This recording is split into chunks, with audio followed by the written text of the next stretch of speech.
Yo, what's up guys? It's been a while since I posted a video. Just moved into a new house and I've been working a lot more than normal. Gotta pay for all the renovations somehow, right? So join me while I turn our master bedroom into our new gaming room. My wife and I play a lot of games, so we figured setting this up in the master bedroom and sleeping in one of the smaller bedrooms would be a lot better use of space for us. So let's take it back a few weeks to when this room was a mess. I'm Imagine Create Destroy and welcome to the channel, y'all. Alright, we'll go ahead and start this off by getting these old cheap ass desks out of here. Now, these things were awesome for my apartment when the space was a lot smaller, but now that we just moved into a house, it really doesn't fill out the space nice, and they just look a little weird in this big empty room. Not only that, the desks were super shallow. I want something deeper with a little more space front to back, and I also want some more space side to side.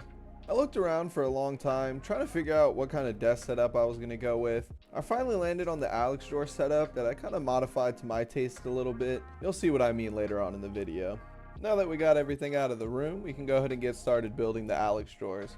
If you've ever built anything from IKEA, you know this is super simple. Just gotta follow the instructions. So I won't bore you with the build process here. We'll just roll a little time lapse of my wife and I building these things.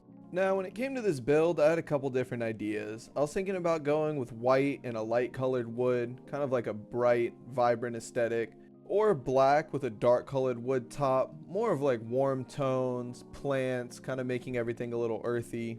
I ended up deciding on the black and dark wood just because I've done white forever. Every single game room that I've ever done has been white, and I wanted to change it up a little bit this time.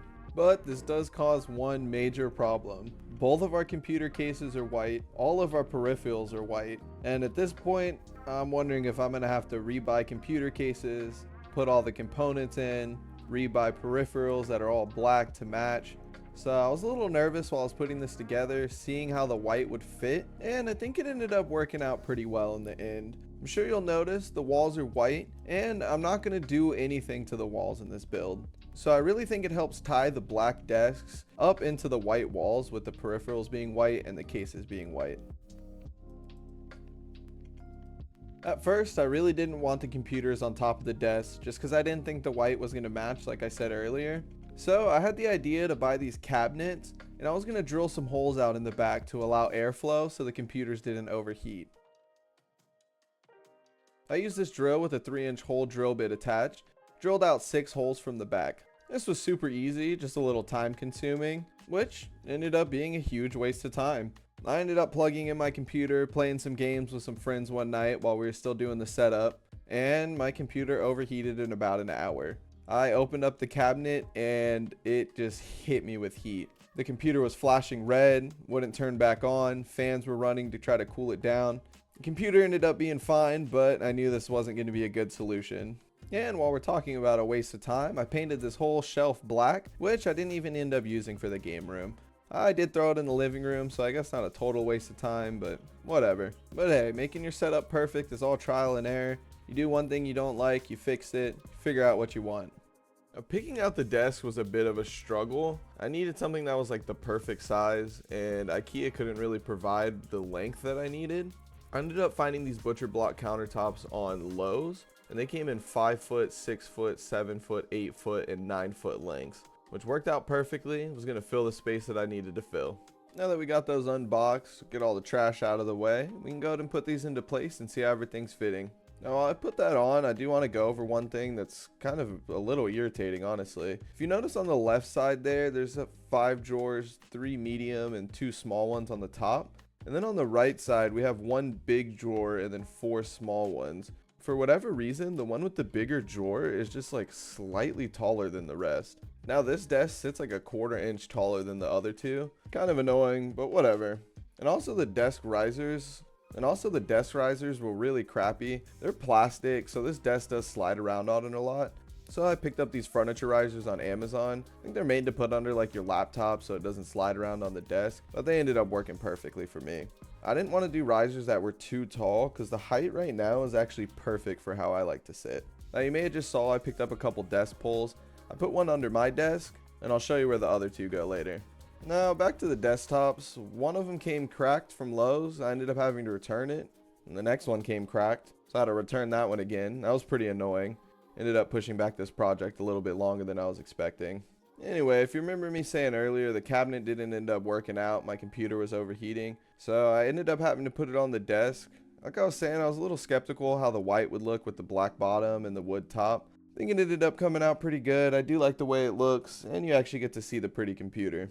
And moving on to the next step, we're going to go ahead and install these computer arm mounts. These things are sick, really clears up a lot of space on the desk. One thing I hated from before was that the stands would kind of block the mouse pad, and it just didn't look very nice, so this will clean that up. And lastly, for setting up the computer, you can admire my sweet ass cable management. Except for this part. I didn't realize that the stands had built-in cable management, so it looks a little janky, but I did fix it. And actually I lied. Last thing to set up is this sweet TechSource mouse pad and my wife and I's peripherals. Little inspiration behind this build was definitely TechSource. His setup war videos was definitely a huge factor on why I wanted to get such nice setups. Especially since I make dioramas and I create YouTube videos. It's really nice to have a space that I can feel motivated in to create. And here's a little sneak peek at the wiring for my wife's setup. I don't know if you noticed, but I did install a Govee light strip on the backside and mounted the wires under the desk as well, so they're nice and hidden. And moving on, I'm just going to rearrange all my diorama stuff into these drawers as well as my miniature painting stuff. Okay, now I really wanted to have a TV in this room just because when I make my dioramas, my wife and I like to watch documentaries. It's a perfect thing to watch while you're not actually watching. You can just listen, follow along. So I got this TV wall mount off of Amazon, and we mounted this 55-inch TV maybe? No, I'm not sure. It was a hand-me-down from my father-in-law, which I do want to end up upgrading this TV at some point to a not hand-me-down TV. Just something a little nicer with a better picture quality. But I don't have not hand-me-down TV money at the moment. Did spend a lot on this game room already, so that'll be something we can upgrade in the future. Lastly, for the TV setup, I put a Velcro strip on the remote so I could attach it to the back of the TV. Now let's move on to my favorite part of this entire setup, which is this corner shelf. There's a lot of dead space in that back corner where the desks meet, and I really wanted to put it to good use. I juggled with a few different ideas, mounting floating shelves on the wall, but I ended up doing this corner shelf. I thought it would be the easiest, and honestly it ended up looking the best. This is a cheap shelf from Amazon, very easy to put together, super light, and we were able to put all our books and little knickknacks on there.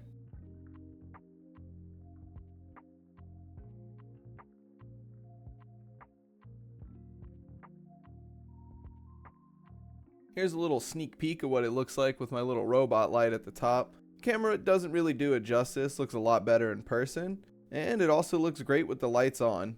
Now lastly, I just added some little finishing touches. These fake plants really gave it some life, and I'm really happy with how this turned out. Now we can move on to the next step.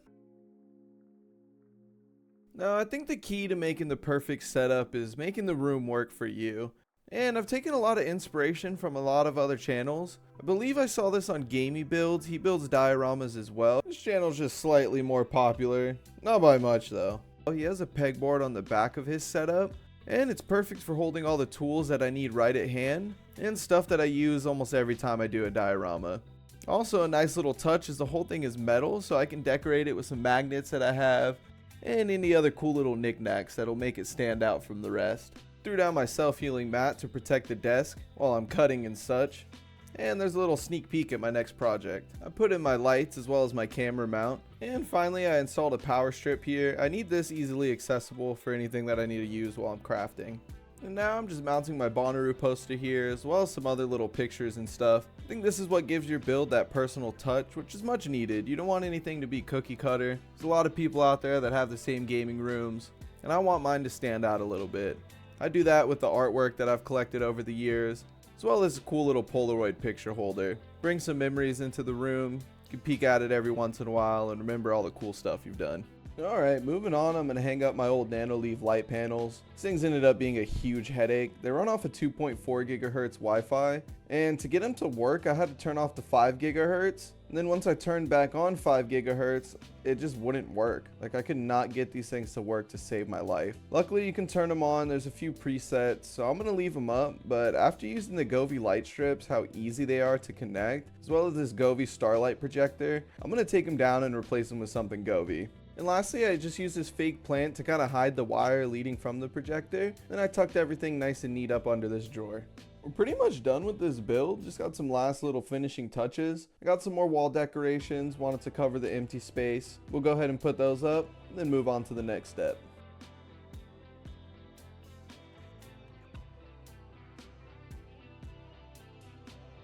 Next up, we got these clear vinyl record holders. We can put up some of my favorite vinyls. And this just brings me back to one of those things. Nice little personal touches, really makes the room feel like yours, you know?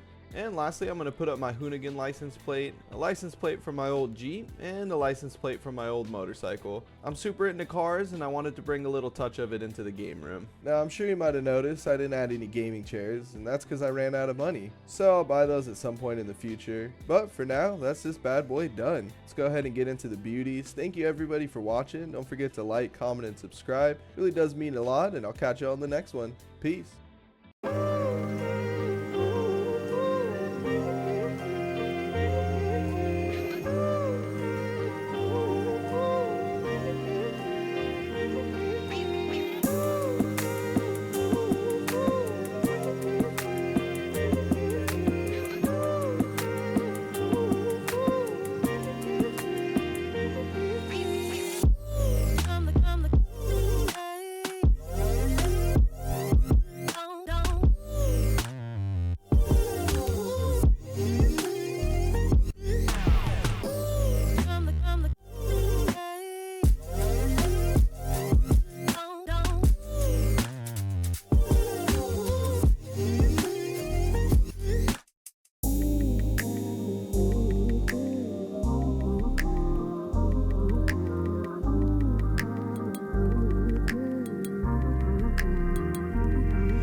Huh.